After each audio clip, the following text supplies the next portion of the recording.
Existem mais de 200 relatos de um dilúvio em culturas diferentes. Só que a diferença do relato bíblico contido em Gênesis com a Arca de Noé é sobre a culpa e o pecado humano, trazendo a responsabilidade para o ser humano.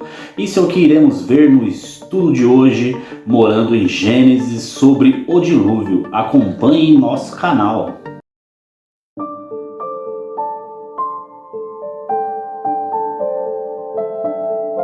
Muito bem-vindo ao canal Nômades Literários. Você está na série Morando em Gênesis. Eu me chamo Fernando e o estudo de hoje terá o material de apoio em e-book na descrição do vídeo, bem como as fontes consultadas. Muito bem, vamos para o estudo de hoje. Gênesis, capítulo 7. Depois dessas coisas, Deus disse a Noé: Agora entre no barco com toda a sua família. Você é a única pessoa justa no meio desta geração. Leve para dentro do barco junto com você 7 casais de cada animal puro, macho e fêmea. 1 casal de cada animal impuro, macho e fêmea. 7 casais de cada tipo de ave, macho e fêmea, para que a sobrevivência deles sobre a terra esteja assegurada. Dentro de 7 dias, derramarei chuva sobre a terra durante 40 dias e 40 noites. Vou dar um fim a todas as coisas que criei. Noé fez tudo conforme Deus ordenou. Noé estava com 600 anos de idade quando as águas do dilúvio cobriram a terra. Ele e sua esposa, os filhos e a esposa de cada um entraram no barco para escapar do dilúvio. Animais puros e impuros, aves e criaturas que rastejam, foram de 2 em 2 até Noé e o barco, macho e fêmea, exatamente como Deus havia ordenado a Noé. 7 dias depois, as águas do dilúvio chegaram. Isso aconteceu no ano 600 da vida de Noé, no dia 17 do 2º mês. As fontes subterrâneas irromperam, e todas as janelas do céu se escancararam. E a chuva caiu durante 40 dias e 40 noites. Foi nesse dia que Noé, sua esposa e seus filhos Sem, Cã e Jafé, cada um com sua esposa, entraram no barco.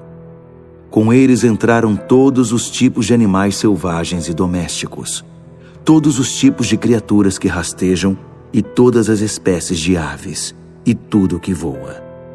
Eles se dirigiram de 2 em 2 até Noé e o barco, todos os que tinham o fôlego da vida, macho e fêmea de cada criatura, exatamente como Deus havia ordenado a Noé. Então, o Eterno fechou a porta. O dilúvio não cessou durante 40 dias, e as águas subiram e levaram o barco bem acima da terra. As águas continuaram subindo, aumentaram muito acima do solo, mas o barco flutuava. O dilúvio avolumou-se até todas as montanhas ficarem cobertas pela água. A inundação atingiu a marca de quase 7 metros acima do topo das montanhas. Tudo morreu. Tudo que se movia estava morto. Aves, animais domésticos, animais selvagens, todas as numerosas e exuberantes formas de vida morreram. Todos os seres vivos morreram. Todas as criaturas que viviam em terra seca, tudo foi exterminado. Pessoas e animais, criaturas que rastejavam e que voavam, sem exceção. Apenas Noé e os que estavam no barco continuaram vivos. As águas do dilúvio permaneceram por 150 dias.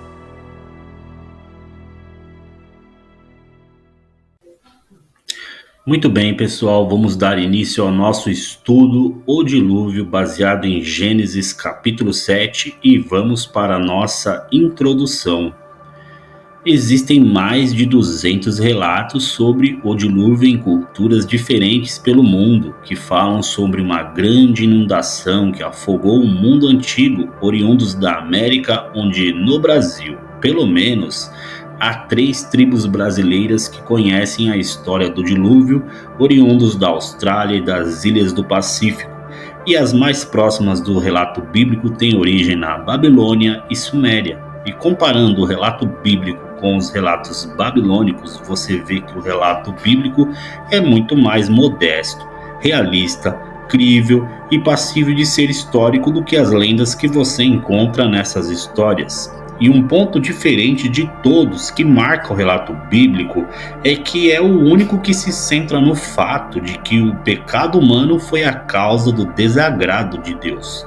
Em todos os outros relatos, os deuses estavam incomodados com algumas coisas, mas o relato bíblico é o único que diz que Deus ficou irado com a desobediência do homem, com o pecado.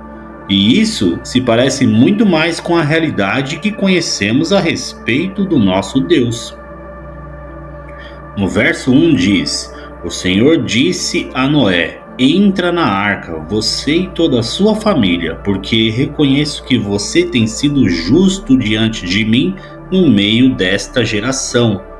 Deus ordenou que ele construísse uma arca, uma barca de madeira impermeabilizada com rena, conforme nós vimos no estudo anterior, porque ele haveria de destruir o mundo com um dilúvio de águas e Noé e sua família deveriam se salvar através daquele barco. Mas o interessante é que a profissão dele era a de agricultor, mas ele teve que fazer o trabalho de carpinteiro, arquiteto, mestre de obras, batedor de prego e serrador de madeira em obediência a Deus. Ele faz aquilo que ele não sabia fazer, mas teve que aprender durante todo esse tempo em que ele obedeceu a Deus preparando a arca. Agora, algumas observações nesse texto que acabamos de ler. Primeiro, a inclusão coletiva. Apesar dessa ordem de entrar na arca para se salvar ser dada a Noé, incluía a sua família, porque Deus sempre tratou com os crentes e seus filhos. Ele fez a nossa raça solidária. Nós somos descendentes da mesma raiz. Todos nós somos filhos de Adão e Eva. Há uma solidariedade, somos parentes ainda que distantes, por assim dizer. E fazemos parte da mesma raça e Deus sempre nos tratou coletivamente, mas não anulando nossa individualidade. Mas o que eu faço afeta meus filhos, afeta meus vizinhos, afeta meus amigos, afeta a igreja. Quando Deus me abençoa, as pessoas ao meu redor são abençoadas. Quando eu peco, o meu pecado afeta quem está ao meu redor.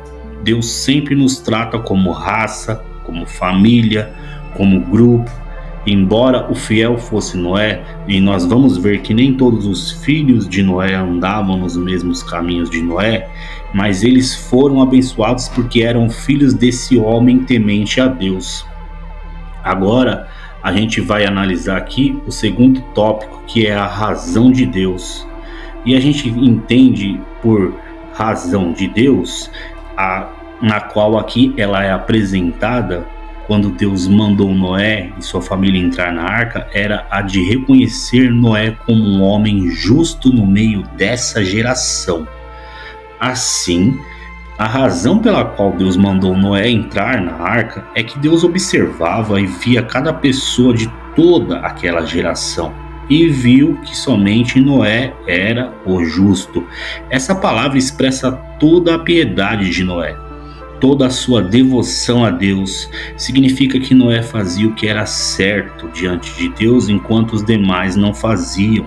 Significa também que ele era um homem cheio de fé e de esperança na promessa que foi feita a Adão e a sua mulher, de que viria um descendente deles que esmagaria a cabeça da serpente, que é o próprio Senhor Jesus.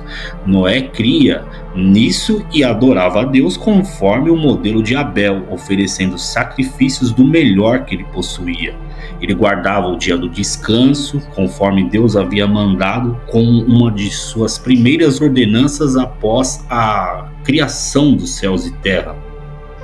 E também tinha uma outra coisa que destacava Noé em sua justiça, é que enquanto naquela época a poligamia já havia se espalhado e o adultério e a imoralidade e a prostituição eram coisas comuns, Noé era casado com uma única mulher, assim como também seus filhos, preservando o casamento monogâmico, que é o padrão que foi estabelecido por Deus na criação. E ele também tinha uma outra coisa que o destacava: ele era pregador, né? Noé era um pregador da justiça. E agora a gente vai ver aqui o próximo tópico, que é um termo teológico, né? Que é sustentado pela graça. É importante fazer essa observação teológica. O texto aqui diz que Noé foi preservado porque ele era justo, é claro. Contudo, o contexto geral nos ensina que ele era justo somente pela graça de Deus. Noé era um pecador como todos os demais de sua geração. Ele tinha uma natureza corrompida, porque ele era descendente de Adão e tinha herdado a natureza corrompida. A gente vai ver essa natureza corrompida se expressar depois do dilúvio, quando ele retoma a sua atividade como agricultor, planta uma vinha, faz vinho caseiro, se embriaga e fica nu em sua tenda, provando que ele era um pecador corrompido e inclinado a todo mal. Mas Deus o escolheu soberanamente para, através dele, preservar a raça humana e a existência do povo de Deus. A Bíblia nos ensina que Deus opera em nós aquilo que ele deseja recompensar. Por exemplo, se Deus quer me abençoar com bens materiais, ele me dá a graça de ser um trabalhador honesto e me dá as oportunidades para que isso aconteça. De forma que está certo eu dizer as duas coisas: eu prosperei porque trabalhei e mereci o que ganhei. E também está certo dizer: foi Deus quem me abençoou para que eu prosperasse. As duas coisas, pessoal, elas andam juntas, né? É isso que a gente pode entender pela graça que nos sustenta, né? Então a gente vê que Noé, ele era escolhido para entrar na arca porque ele era justo, mas ele era justo porque antes disso a graça de Deus já havia operado em seu coração e o separado de toda aquela geração corrupta. Senão ele estaria no mesmo caminho como todos os outros. E o mesmo é verdade ao meu e ao seu respeito. Se hoje conseguimos exercer a nossa fé e andar com Deus, é justamente por causa de sua graça. E até mesmo a fé, que é um dom gratuito de Deus a nós. E eu deixei aqui o texto de Efésios 2:8 que diz: pela graça sois salvos, por meio da fé, e isto não vem de vós, é dom de Deus. Bom, vamos agora para o próximo verso. De todo animal puro leve com você 7 pares, o macho e sua fêmea, mas dos animais impuros leve um par, o macho e sua fêmea. Pela primeira vez na Bíblia aparece a distinção entre animal puro e animal impuro, que só iremos ver de novo no livro de Levítico, capítulo 11, onde Moisés vai então estabelecer as leis e dizer que tipo de animal o israelita pode comer e fazer a distinção entre animais puros e impuros, e onde também será bem mais sofisticada essa distinção do que encontramos aqui. Mas pelo texto está evidente de que já havia consciência da caracterização entre esses animais. Agora aqui também temos aqui, né? E também das aves dos céus leve 7 pares, macho e fêmea, para se conservar a semente sobre a face da terra. O interessante nas observações, que é a expressão da palavra-chave aqui desse texto, que é conservar. E temos aqui pelo menos 3 motivos para essa conservação. A expressão conservar significa que Deus desejava ter animais para sacrifício, que é o primeiro tópico ali, dos cultos ao seu louvor. Noé adorava a Deus oferecendo animais em sacrifício, que vem desde o contraste do culto de Abel com o culto de Caim, e que Deus tem ensinado a Adão quando o cobriu com uma vestimenta de couro e de pele, certamente de um animal que o próprio Deus havia sacrificado. Então, desde Adão, estava certo que o culto verdadeiro a Deus era através do sacrifício de animais, mas não de todo tipo e nem de qualquer forma deveria ser realizada a oferta em holocausto a Deus. E a conservação das sementes para a continuidade, que a gente pode entender aqui, A expressão conservar também vai significar que Deus quer dar continuidade aos seres vivos que ele tinha feito para se preservar a semente sobre a terra. A prova disso é que mais adiante nós vamos ver quando termina o dilúvio, quando sai todo mundo da arca, e que Deus diz aqui no capítulo 8, verso 17 de Gênesis, olha só: faça sair também todos os animais que estão com você, tanto aves como gado e todo animal que rasteja sobre a terra, para que povoem a terra, sejam fecundos e nela se multipliquem. Agora, o terceiro motivo para a conservação das sementes, que a gente viu no texto, é para alimento, né? A gente pode até ver aqui o texto, né? De Gênesis 9, versículo 3. Tudo que se move e vive servirá de alimento para vocês, assim como lhes dei a erva verde, agora lhes dou todas as coisas. Assim vemos que era para que Noé e sua família tivessem o que comer, pois após o dilúvio, como Noé era agricultor, até que o dilúvio passasse e a terra secasse, ele lançasse as sementes na terra e esperasse o trigo brotar, iria morrer de fome. Então ele levou os animais que entraram na arca para servir de comida após o dilúvio também. Agora temos aqui mais um versículo, que é o versículo 4, que diz: porque daqui a 7 dias farei chover sobre a terra e durante 40 dias e 40 noites, e farei desaparecer da superfície da terra todos os seres que fiz. O dilúvio, a gente tem aqui nesse texto 3 observações. A primeira é o tempo desses 7 dias, que eu destaco, que é o tempo para embarque. O dilúvio começaria em 7 dias, porque era o tempo necessário para carregar a arca e encher com todos aqueles animais. Esses 7 dias podem significar um tempo de luto sobre o mundo que haveria de perecer, e, por último, um tempo de arrependimento, uma última chance para aquela geração se arrepender, porque em 7 dias Noé começaria a embarcar. O dilúvio, Deus diz que iria durar 40 dias e 40 noites. Deus faria desaparecer da terra tudo que ele tinha feito, não haveria possibilidade de escape fora da arca. Agora a gente vê no verso 5 que diz: e Noé fez tudo como o Senhor lhe havia ordenado. Então a gente tem aqui 2 observações mediante a esse texto. Primeira é que a sua obediência foi fiel, exata e precisa, a exatidão da obediência de Noé, porque Moisés diz o tempo todo que Noé fez exatamente como o Senhor havia ordenado a ele, não aumentou nem diminuiu. Ele não foi como Eva, que acrescentou o mandamento de Deus, e nem como Adão, que quebrou o mandamento de Deus, mas Noé obedece com precisão e é colocado aqui como um exemplo a ser seguido.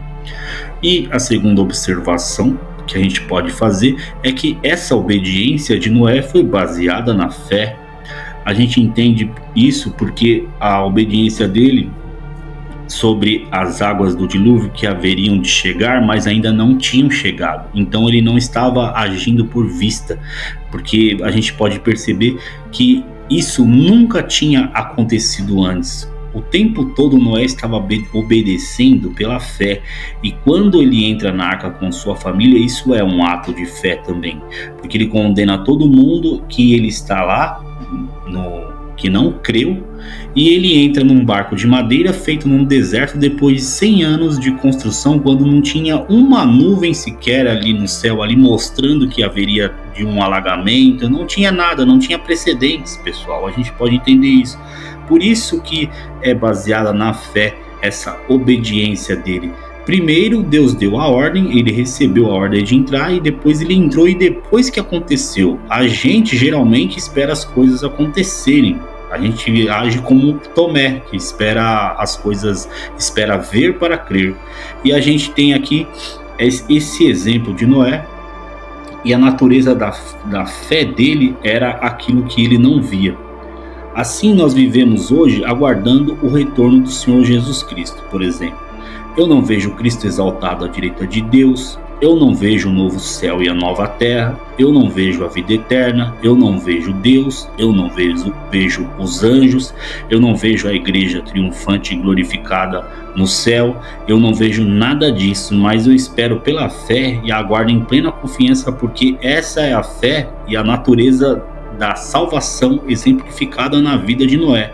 Não é assim que você crê? Não é assim que você se relaciona com Deus? É assim que a gente espera, pessoal, nele, aguardando firme nas suas promessas de um novo mundo que haverá de vir, onde habita a justiça de Deus. Por isso, nesse estudo eu peço, renove a sua fé e seja firmado na palavra de Deus, assegurado na promessa da chegada final e definitiva do nosso Senhor Jesus, que já esmagou a cabeça da serpente, que vive e reina para todos sempre. E amém. Aqui no verso 6 diz assim: Noé tinha 600 anos de idade quando as águas do dilúvio inundaram a terra. A obediência de Noé demonstra também perseverança com o passar dos anos, porque a obediência dele não esmoreceu com os anos. Não é sem razão que está dito aqui que Noé tinha 600 anos de idade quando as águas do dilúvio inundaram, e quando ele recebeu a ordem ele tinha apenas 500 anos. Você já pensou nisso? 600 anos, fazia 100 anos que ele tinha recebido aquela ordem. Durante esse tempo a velhice não o enfraqueceu e não esmoreceu o seu propósito. A idade avançada não trouxe desânimo, mas ele perseverou 100 anos em obedecer a Deus. E nós não conseguimos perseverar nem um dia nos nossos propósitos, nos desejos de servir a Deus, em fazer tudo aquilo que a gente sabe que é certo. E a gente às vezes estabelece propósitos, e geralmente isso no início do ano. Todavia vamos esmorecendo nos planos, objetivos e metas. Não é sem razão que está dito aqui que às vezes a gente vai ficando velho, vai ficando mole, desanimado, vai perdendo objetivo e foco. A velhice não é motivo para tolice e não é desculpa para fazer ou para sermos inconvenientes ou arrogantes. Você tem um homem de 600 anos aqui obedecendo a Deus depois de um período de tribulação de 100 anos. Não, assim a gente percebe que ele não esmoreceu com os anos. Agora aqui a gente vai fazer aqui uma leitura dos versos 7 a 11. Por causa das águas do dilúvio, Noé entrou na arca, ele com seus filhos, a sua mulher e as mulheres dos seus filhos, dos animais puros, dos animais impuros, das aves e de todo animal que rasteja sobre a terra. Entraram para junto de Noé na arca de 2 em 2, macho e fêmea, como Deus havia ordenado a Noé. E aconteceu que depois de 7 dias vieram sobre a terra as águas do dilúvio.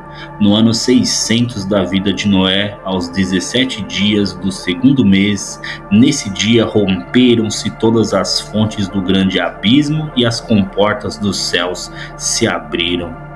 Agora, sobre esse texto, a gente vai fazer uma observação que é a historicidade bíblica, porque é interessante que é registrada aqui a data em que o dilúvio começou. Não sabemos situar, pessoal, isso no nosso calendário, porque a gente não tem ideia de que tipo de contagem Moisés estava fazendo aqui.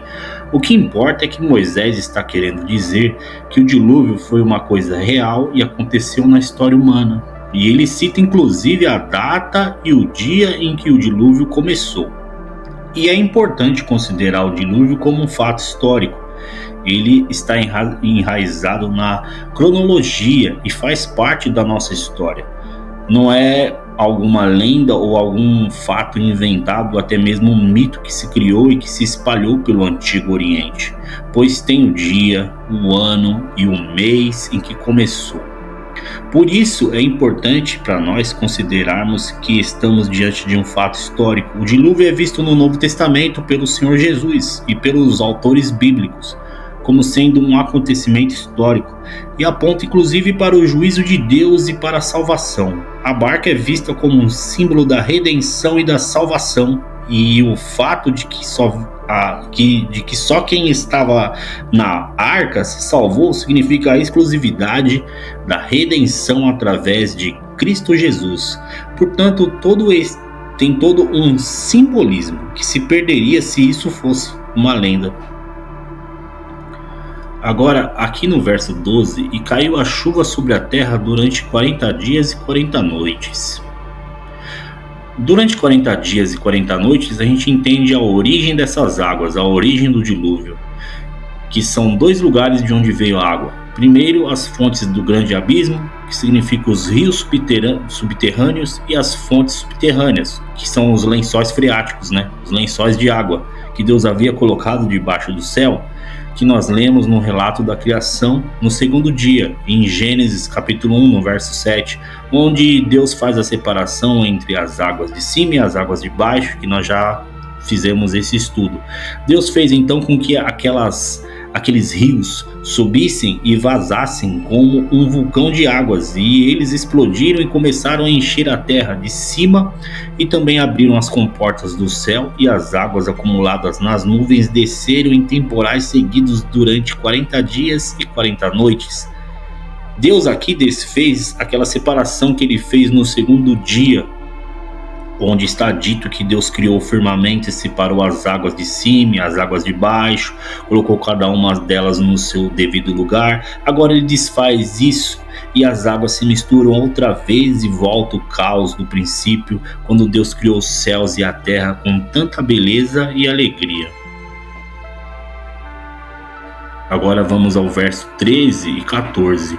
Nesse mesmo dia entraram na arca de Noé os seus filhos Sem, Cã e Jafé, a mulher dele e as mulheres dos seus filhos. Entraram eles e todos os animais segundo as suas espécies, todo gado segundo as suas espécies, todos os animais que rastejam sobre a terra segundo as suas espécies, todas as aves segundo as suas espécies, todos os pássaros, tudo o que tem asa.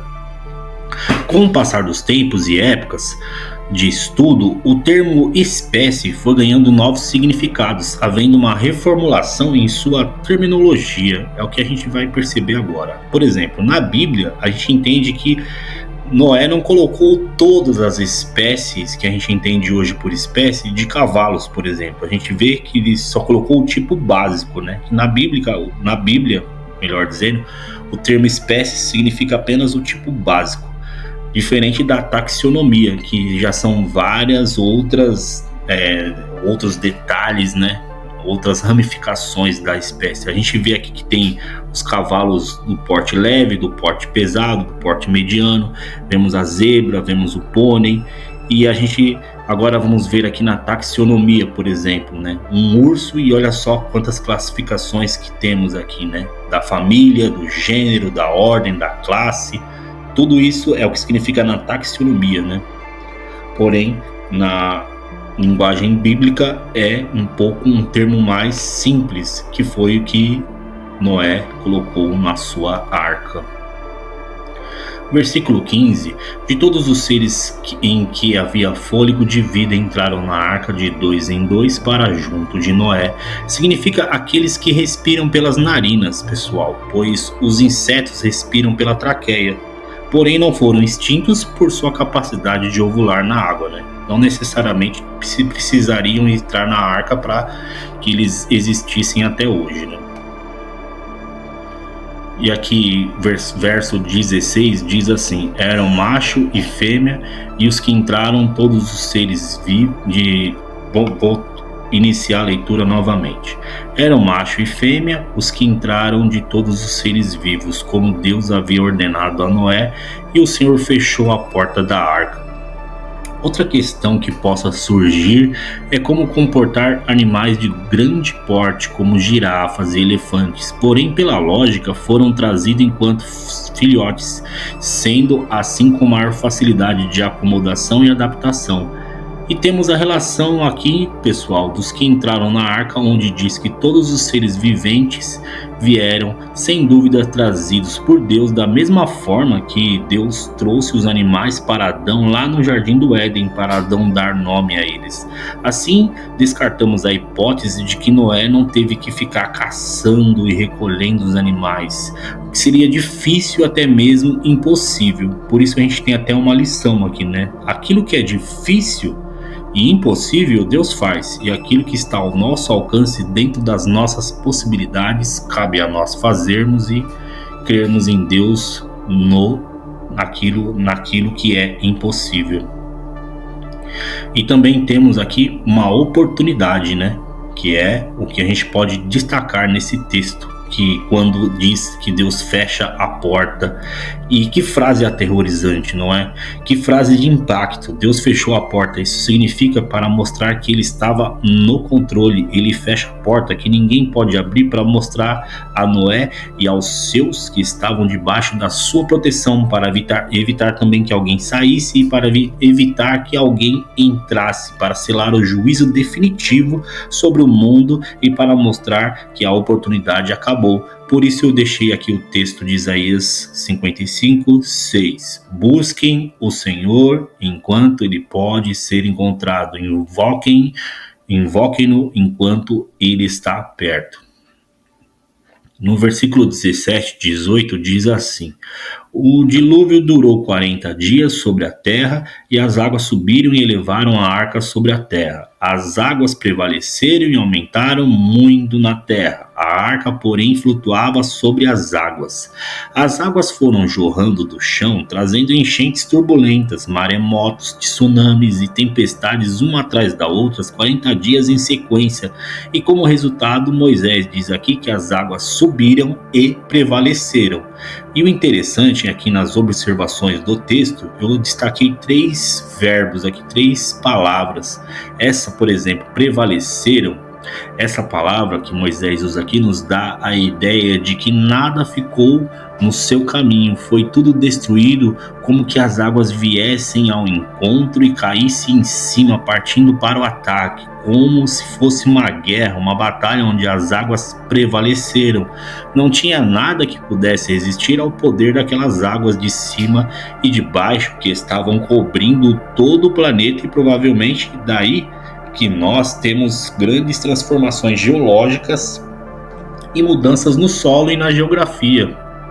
Foi um cataclismo que mudou realmente a face do nosso planeta. E a gente entende também aqui um outro termo, que é aumentaram. Na Terra é curioso que essa palavra, aumentaram, é a mesma palavra que Deus usa em Gênesis 1:22, quando se refere aos seres vivos que criou, dizendo aumentem sobre a terra, e é a mesma palavra que ele usou quando criou o homem, dizendo vocês devem se aumentar sobre a terra, só que agora quem aumenta são as águas. É a mesma palavra, só que aí há uma ironia, por assim dizer, da parte de Deus. Elas não só aumentaram, mas elas também multiplicaram sobre a face da terra. Agora a gente vê o terceiro termo, que é flutuava. Eu tinha dito que eram 3 verbos, né? Prevalecer, aumentar e flutuar. E a arca flutuava sobre as águas, e ela não foi feita para navegar, por exemplo, ela foi feita para boiar, porque é só o que precisava, não tinha que ir para lugar nenhum, tinha apenas que boiar mesmo. E isso ela fez muito bem, que a gente vê aqui que Moisés nos diz que as águas levantaram a arca do chão, que foi subindo enquanto as águas rugiam furiosas, assaltando e destruindo cidades, vilas e casas. A arca flutuava em segurança na superfície. Versículo 19 e 20. As águas prevaleceram excessivamente sobre a terra e cobriram todos os altos montes que haviam debaixo do céu. E as águas ficaram 7 metros acima deles, e os montes foram cobertos. Moisés diz aqui que as águas cresceram excessivamente, e o tópico que eu destaco é o dilúvio global, tanto na altura a ponto de cobrir os montes mais altos 7 metros acima, como na sua extensão. Diz Moisés aqui que todos os altos montes debaixo do céu foram cobertos de água. O resultado é que o mundo antigo, ele todo, ficou debaixo de água. A linguagem que Moisés usa aqui no texto, que é quando a gente faz uma leitura natural desse texto, sugere que o dilúvio foi universal e global, porque diz que todos os altos montes debaixo da terra foram cobertos 7 metros para cima. O resultado então é que o mundo antigo foi todo coberto com água, embora todos os montes antigos possam significar todos aqueles que naquela área para onde a humanidade havia se espalhado e onde todos os animais haviam se concentrado. O mais natural é que seja tomado no sentido absoluto, ao ponto de Moisés dizer que não escapou absolutamente nada. E não há nada no texto que nos impeça de entender essa catástrofe como uma de natureza a nível global e universal que cobriu de fato todo o planeta. Dos versos 21 ao 23, a gente tem isso. E morreram todos os seres vivos que se moviam sobre a terra, aves, animais domésticos, animais selvagens e todos os enxames de criaturas que povoam a terra e todos os seres humanos, tudo que havia em terra seca e que tinha fôlego de vida em suas narinas morreu. Assim foram exterminados todos os seres que haviam sobre a face da terra, as pessoas e os animais e os seres que rastejam e as aves dos céus foram extintos da terra. Ficou somente Noé e os que com ele estavam na arca. Moisés diz com toda a ênfase, e a gente vai entender agora a autoria e causa, que as pessoas e os animais e aves e tudo do mundo antigo morreram afogados nas águas, pois ele usa 3 verbos para se referir a isso, e ele fala que eles morreram, que eles foram exterminados e que eles foram extintos, ou seja, 3 verbos, que foram escolhidos para dizer que não escapou nada. Esses verbos aqui, desses 3, vou destacar 2 que são exterminados e extintos. Eles exigem a ação de alguém de fora. Se foi extinto é porque alguém fez com que fosse extinto. Se foi exterminado é porque teve alguém que promoveu aquele extermínio. Tudo isso apontando para Deus como sendo o autor dessa catástrofe, que destruiu o mundo antigo de maneira tão absoluta e radical. Não foi uma catástrofe natural. Isso aqui o texto deixa muito claro, embora Deus tenha usado meios naturais como as águas que ele tinha criado, a chuva e a explosão dos rios e das águas subterrâneas. Entretanto, aquilo foi um ato de Deus, foi um derramamento da sua ira contra a humanidade rebelde que havia voltado as costas para ele e não queria mais saber dele. Agora, pessoal, a gente vai ler o último verso, que é: as águas prevaleceram sobre a terra durante 150 dias. Tudo tem um tempo, Tudo tem um prazo estabelecido por Deus. Há tempo para todas as coisas, mas Deus é quem controla o tempo e por ele ser também o rei, o dono do tempo, ele é eterno. E aqui eu quero deixar a observação, o fim do juízo, que é que nós temos o registro que Moisés faz do tempo total da inundação e as águas prevaleceram sobre a terra durante esse período que a gente leu aqui de 150 dias e começam a diminuir e um novo mundo vai surgir. A esperança não tinha morrido com o mundo antigo. E esse é o final do nosso estudo de hoje. Eu deixo aqui o meu muito obrigado pela sua audiência. Se inscreva no canal, curta, comente, compartilhe o vídeo e ative as notificações tocando no sininho para não perder as novidades e vídeos novos todas as quintas-feiras, pessoal. Muito obrigado novamente e até mais.